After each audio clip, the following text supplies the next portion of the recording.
Calculer sa rentabilité et simuler sa fiscalité sur les investissements immobiliers peut s'avérer complexe, surtout en début de parcours. Mais aujourd'hui, je reçois Bassel de l'application Horis.io qui a une solution à nous proposer et il va nous la présenter tout de suite. C'est parti.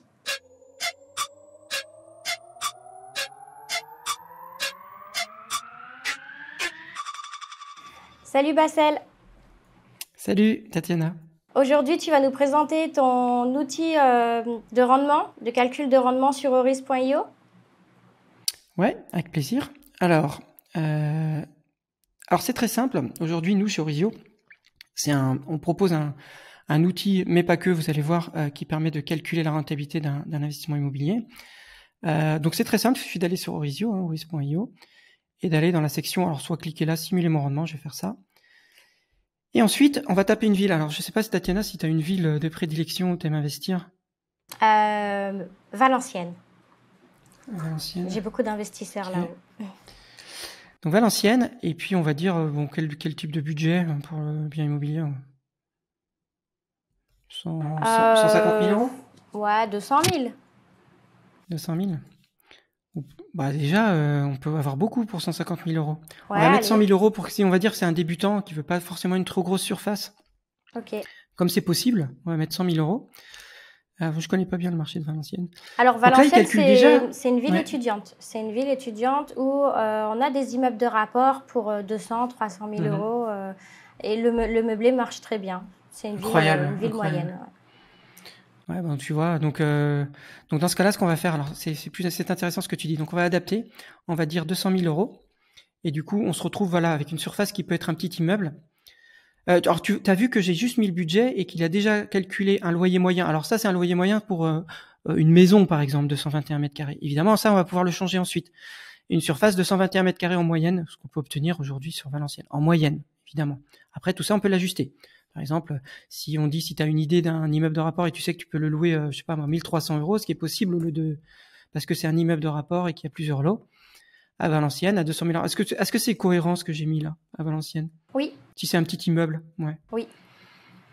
Ok, donc je lance la simulation. Et là, en fait, tu vas te retrouver directement avec la simulation, déjà un rapport complètement calculé, qui va te rappeler les informations du bien que tu achètes, donc à Valenciennes, 125 mètres carrés. Dans ce milieu, pour l'instant, on n'a pas indiqué de travaux, et il louait 1300 euros par mois. Moi, j'ai déjà dans mon compte prédéfini ce que j'aime bien faire comme investissement. Donc moi, j'ai déjà prédéfini dans mes paramètres que j'aime bien le LMNP réel, donc le loueur en meublé. Donc automatiquement, il me l'a lancé avec loueur en meublé. J'ai déjà mis un revenu par défaut, et là, chacun peut mettre son revenu comme ça, il n'a pas besoin de le re-rentrer, de 30 000 euros par an. Et ensuite, tout a été calculé par défaut. Après, tout ça, c'est modifiable. Je vais le montrer après. Une taxe foncière, donc taxe foncière ici à 2200, des charges de propriétaire total de 1500 euros par an, et un crédit. Alors moi, je l'ai forcé à 2,5, il faut que je le change. 20 ans à 2,5%, on est plus à 3,2, je vais le changer. Et l'apport. Donc, je vais changer les paramètres. Donc, on peut changer ici rapidement les paramètres simples. Mais si on veut pouvoir tout changer, on fait modification avancée. Et ici, on peut tout changer. Donc, c'est un appartement dans l'ancien, 200 000 euros. On pourrait mettre des travaux de rénovation. Alors, 120 mètres carrés, ça commence à faire pas mal de travaux de rénovation. Peut-être pas à 200 000 euros. Donc, pour l'instant, je vais laisser 0, mais si tu veux qu'on le change après, on peut le changer. Surface 120 mètres carrés Valenciennes, 1300 euros de loyer. Les charges, donc je sais pas, ça me paraît cohérent, non, pour 120 mètres carrés, ça peut être moins quand même la taxe foncière. Ouais. Ça me paraît beaucoup. Ouais, et même les charges, on a quand même aujourd'hui des outils pour déduire tout ça. Même les charges, je mettrais... 1000 euros de charges et 1500 euros de taxe foncière. Voilà. Donc c'est même peu réel. Prix du mobilier, bon, c'est peut-être un peu plus que 2000. Voilà, admettons, on fait trois appartements. Ouais, on va être plutôt à 9000, je pense, si on les meuble entièrement. Ouais, voilà, s'il y a vraiment 3 lots, il faut l'adapter, exactement. Donc là, on est vraiment sur un immeuble de rapport. Bon, revenu, on va mettre quelqu'un qui gagne un peu plus, peut-être, pour voir aussi comment ça fonctionne, l'impôt. Donc le revenu net, c'est tes revenus à toi? C'est les revenus nets imposables, voilà, de l'investisseur. C'est pas les revenus générés par l'immeuble? Non, pas du tout. Ça, c'est les revenus de salaire. Donc c'est expliqué ici, on passe sur le point d'interrogation, revenu de salaire net imposable. Donc ça c'est avant impôt. Donc c'est pas quand on regarde sa fiche de salaire, c'est pas ce qu'on touche, c'est avant l'impôt. On l'a souvent sur le bulletin de salaire de décembre où il y a la totalité de l'année et c'est là qu'on retrouve le revenu total net imposable. Ok. Donc là, je vais dire qu'on est célibataire, une part fiscale, pas d'enfant, pas de couple. L'emprunt bancaire, on va changer ça parce qu'aujourd'hui, on est plus sur du 3,5. Voilà, parce que je crois que 2,5, c'est parce que je l'ai paramétré, parce que je fais beaucoup de tests. Mais par défaut, il aurait mis quelque chose comme 3,5 si on avait fait un compte vierge. Le montant de l'assurance pour l'emprunt, les frais de dossier, garantie crédit logement qui est calculé automatiquement, qui est souvent assez proche de la réalité, c'est à peu près 1,4%. C'est assez cohérent. Ça, on l'oublie souvent. Les frais de dossier aussi, parce que maintenant, les banques, ils demandent plus souvent de frais de dossier dans le contexte actuel. J'ai pas mis de frais de gestion, j'ai reçu même. Il y a des frais d'agence à l'achat, j'ai mis 8%, ce qui est, voilà, c'est dans les 7%, on va dire, pour un bien de 200 000 euros. Pas de garantie loyer impayé, j'ai pas mis de vacances locatives pour l'instant, on dit qu'on le loue constamment. Mais on peut dire, bah voilà, j'ai un mois tous les 3 ans, par exemple. C'est classique si on fait des... Je suis dans une ville étudiante, donc j'ai 2 mois par an. On peut aussi le mettre comme ça. Tu peux aussi faire ça. Bon, après, dans une ville étudiante, moi, je loue à des étudiants, j'ai jamais 2 mois par an de vacances. Hein. Non, moi justement, j'enchaîne, en fait. Je leur dis justement de ne pas faire des baux de 9 mois aux investisseurs. Je leur dis que c'est leur problème aux étudiants. Ouais, puis quand les étudiants sont bien, ils vont rester plusieurs années. Et aussi, comment dire, quand ton bien il est intéressant et tout ça, ça se loue assez rapidement. Et l'étudiant, il va prendre l'été parce qu'il veut pas se galérer. Comme il y a de la tension locative, il veut absolument avoir son bien immobilier. Et en fait, il va prendre en avance, il va prendre en juin pour septembre. Ouais. Donc moi, c'est ce qui se passe en tout cas. Ouais, c'est ça. Il y a tellement, de toute façon, dans les villes étudiantes, il y a tellement peu de logements qu'ils le gardent de l'été, ils vont pas économiser 2 mois et se retrouver en galère derrière. Voilà, donc 2 mois tous les 3 ans, ça reste raisonnable. C'est parce que voilà, il y a des changements des fois où ça prend un peu plus de temps, donc on va se dire 2 mois tous les 3 ans. Et ensuite, tout ce paramètre, nous on a déjà mis l'assurance loyer propriétaire non occupant, l'assurance propriétaire, parce qu'aujourd'hui nous, on est à 79 € par an, ce qui est d'ailleurs une super assurance. Pour un immeuble de rapport vous seriez à... Non, pas pour un immeuble de rapport. Non, pour un immeuble de rapport, ce sera plus. J'ai pas les chiffres en tête, mais ça doit être peut-être 180 €, je sais plus. Après, il y a une Emery, une assurance immeuble qui est différente de la P&O. Donc ça, je l'ai pas en tête. Donc je vais mettre 180 € pour l'instant. Ok. Ensuite, tout ce paramètre, c'est-à-dire évidemment, chaque année, les charges elles vont augmenter. Chaque année, le loyer va pouvoir être augmenté. Donc tout ça se paramètre. Et bien sûr, ses revenus à soi aussi augmentent potentiellement. Donc tout ça se paramètre. Alors c'est vrai qu'en ce moment, l'augmentation de loyer, c'est plus que 0,1. Donc on pourrait mettre 1% là. Et augmentation des charges, c'est plus aussi peut-être, tu vois. Donc souvent les charges elles augmentent plus vite que le loyer, ça c'est sûr. Ensuite, on peut paramétrer d'autres choses, mais là je vais pas le faire. Donc emprunt à 110% qui est plus difficile en ce moment. Et surtout la revente. Donc par exemple, on va dire que dans 15 ans, on va le revendre. On peut être très optimiste ou pas très optimiste. 230 000 dans 15 ans, c'est largement jouable, je pense. À l'aise. C'est pas non plus à l'aise. Donc je pense que si on met 250 000 € même, voilà, c'est carrément sur 15 ans. J'espère que ce sera beaucoup plus que ça, même à Valenciennes. Hein. Donc voilà, donc je sauvegarde. Et donc ça relance le calcul, ça va assez vite. Et là, tout de suite, on va avoir les indicateurs principaux. Donc le rendement net, quand on dit rendement net, c'est vraiment le rendement déduit dès la 2e année, parce que la première année est un peu spéciale. À partir de la 2e année, c'est le rendement courant net qui prend tout en compte. Donc tous les cash flows, c'est-à-dire les revenus de loyer, moins toutes les dépenses, moins l'impôt, moins les frais, moins tout est pris en compte et on calcule le rendement. Donc ça, c'est vraiment le rendement le plus complet qu'on puisse calculer.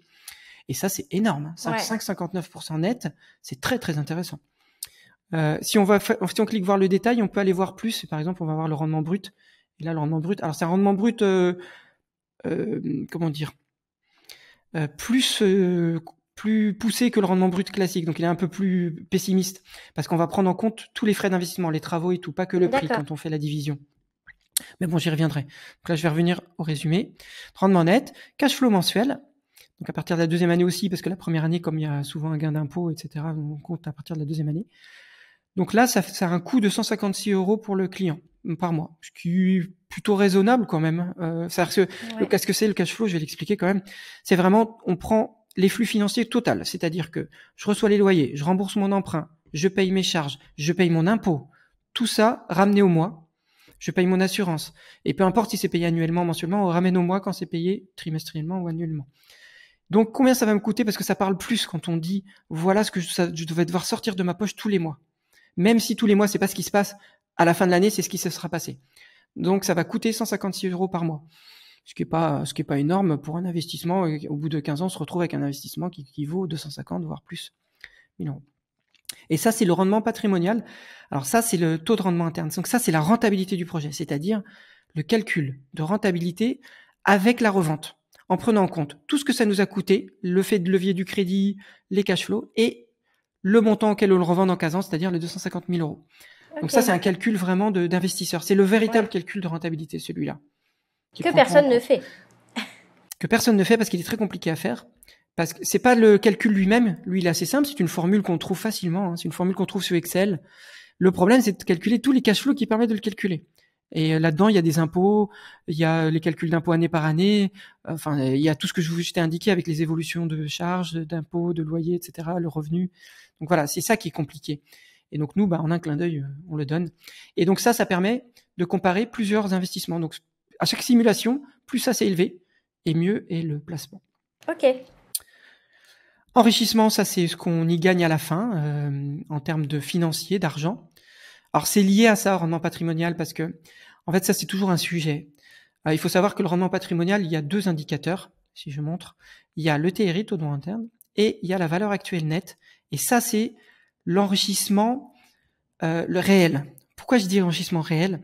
Parce que ça c'est l'enrichissement qui prend en compte le fait que tu aies utilisé du crédit et que tu n'aies pas mis d'argent cash de ta poche, c'est-à-dire que cet argent peut être placé ailleurs, qui prend en compte l'évolution de l'inflation et du coût de l'argent dans le temps.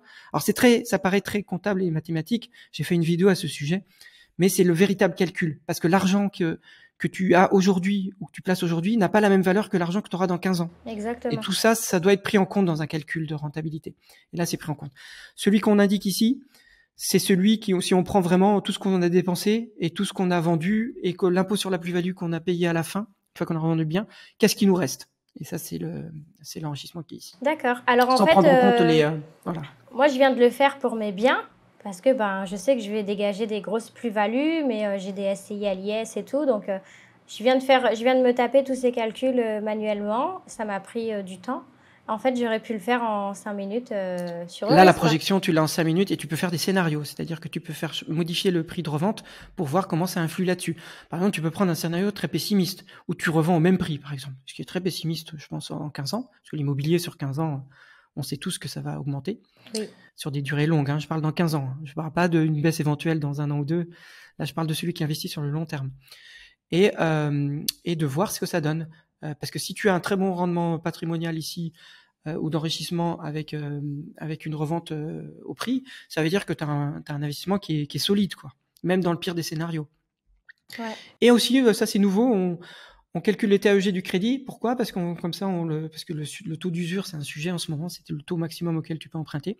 Et donc ça te permet de savoir si dans le taux d'usure, tu vois que là on est limite. Ouais. Au niveau du taux d'usure, voilà. Ensuite, alors bien sûr tout ça, on peut aller beaucoup plus loin. Donc le cash flow, on peut avoir le détail. Donc le cash flow, pourquoi on est à moins 156 €? Eh bien, c'est parce qu'on reçoit 1300 € de loyer. Alors, 1313 parce que c'est la deuxième année ici. Et ensuite, on paye les charges, on paye l'impôt ou pas, parce que là, c'est un gain. Alors pourquoi c'est un gain là? On me pose souvent la question. C'est bizarre qu'on ait un gain d'impôt ici. C'est parce qu'on est en LMNP, qu'il n'y a pas de nouvel impôt, donc en fait il y a 0 nouvel impôt, pas vraiment d'impôt à payer, mais que comme on est par défaut, là on a pris des frais comptables, je pourrais montrer tout ça, des frais comptables annuels, et que si on passe par un centre de gestion agréé, on a un petit gain d'impôt. 2 tiers des dépenses comptables sont déductibles de ton salaire. Donc en fait, comme tu payes un peu moins d'impôt sur le salaire, en fait tu gagnes de l'impôt quelque part. Évidemment, le fisc ne te fait pas un chèque, mais comme tu vas payer moins d'impôts personnels, tu as gagné 36 € grâce à ce placement. Ok. C'est marrant d'ailleurs, parce qu'en LMNP, finalement, on gagne un peu d'impôts quelque part, c'est rigolo. Ouais. C'est l'inverse. Ouais. Et si on passe par un centre de gestion agréé, mais c'est très conseillé, de toute façon.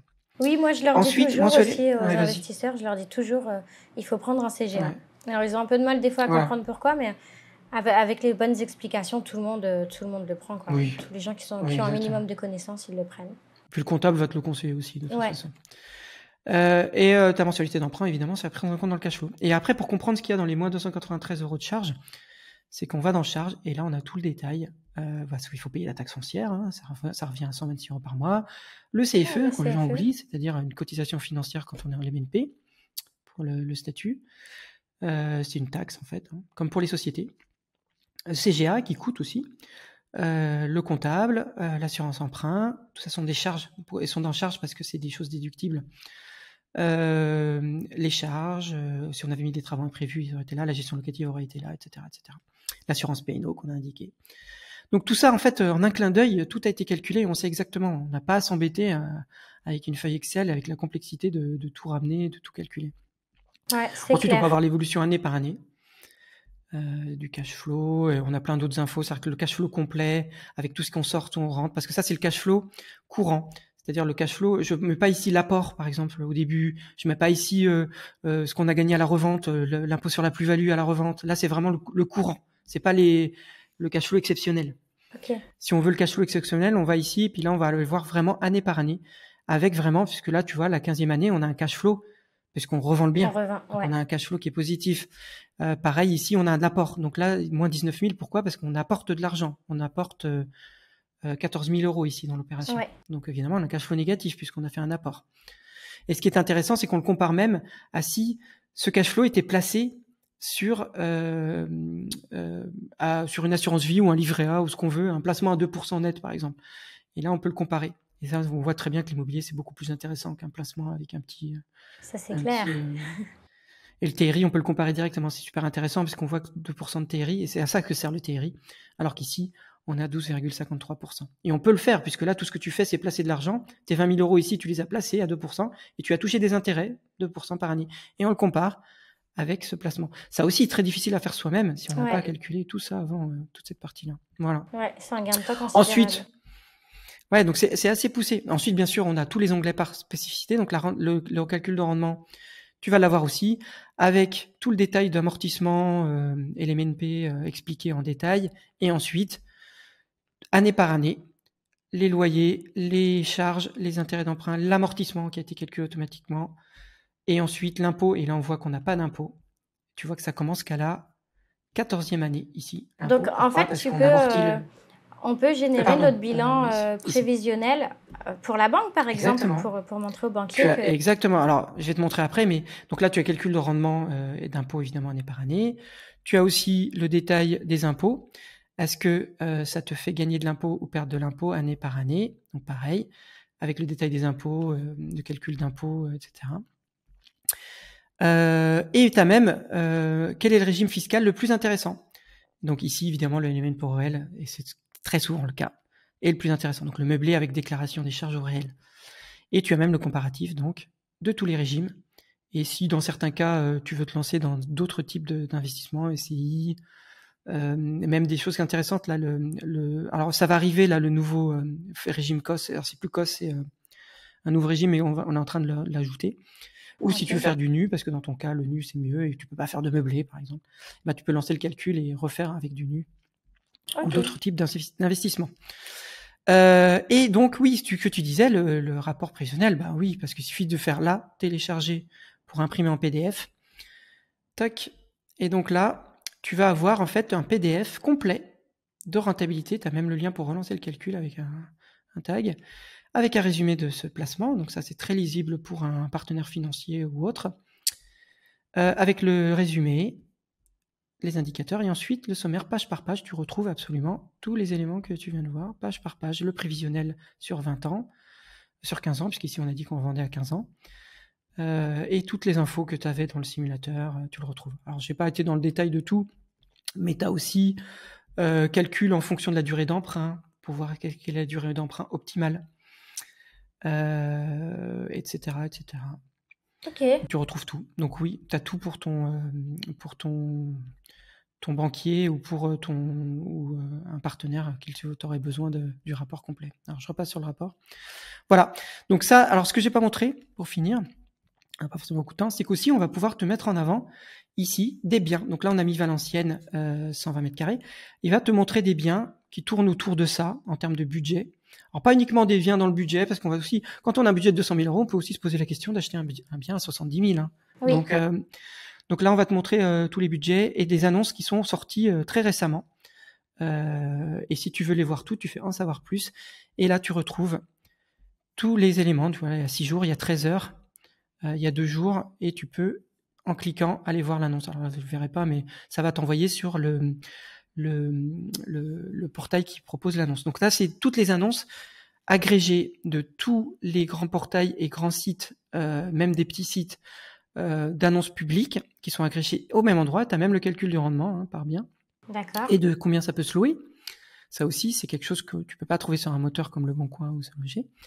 Et ensuite, tu as même, d'ailleurs, s'il y a des travaux, il va te l'indiquer. Faudrait que je trouve un exemple. Tiens, c'est bizarre qu'il n'y en ait pas plus que ça.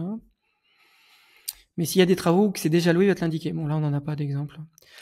Et ensuite, comment dire, tu peux modifier tes recherches pour dire, moi, je veux que ceux qui sont à un rendement de plus de X%. Je veux que ceux avec travaux. Par exemple, si je fais avec travaux, plus de 4% de rendement brut. Et là, ça me sort des immeubles des biens immobiliers. D'ailleurs, là, on a un immeuble. Ouais. Il n'y a pas d'image, mais c'est un immeuble de 113 mètres carrés. Ça, c'est intéressant.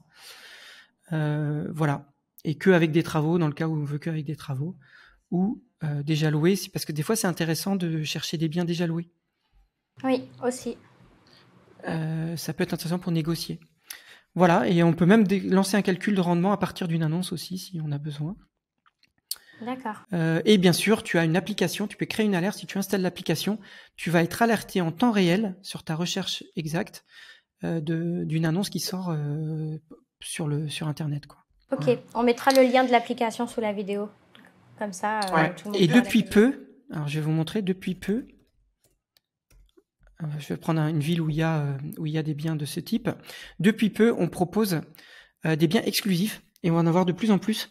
Et là, ce sont des biens qu'on ne trouve pas, justement, sur les portails Le Bon Coin, etc. Ce sont des agents immobiliers qui nous les mettent en avance sur notre moteur de recherche. Et ça, c'est vachement intéressant, puisque là, le but, c'est d'être le premier sur le coup et d'avoir un bien qui n'a pas encore été publié. Ouais, donc ça, c'est le off-market de Oriz, en fait. Voilà, c'est ça, exactement. Super.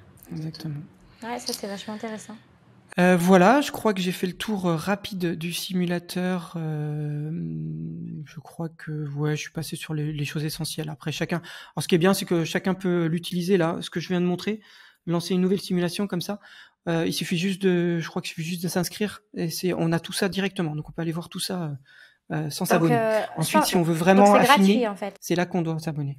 Oui, c'est gratuit. Si on veut ensuite modifier les valeurs là, avec ses valeurs personnelles et aller plus loin, là, il faut prendre l'abonnement. Mais c'est vraiment, vraiment pas cher puisqu'on est à 10 € par mois. D'accord. Aujourd'hui, pour avoir tout ce que je viens de montrer. Ouais, c'est vrai que c'est vraiment pas cher. Ok, merci Bassel. Merci à toi. Dans le descriptif de la vidéo, tu retrouveras tous les liens utiles pour accéder au site oriz.io et pour télécharger l'application. En attendant, n'hésite pas à me poser toutes tes questions dans les commentaires et je te dis à bientôt.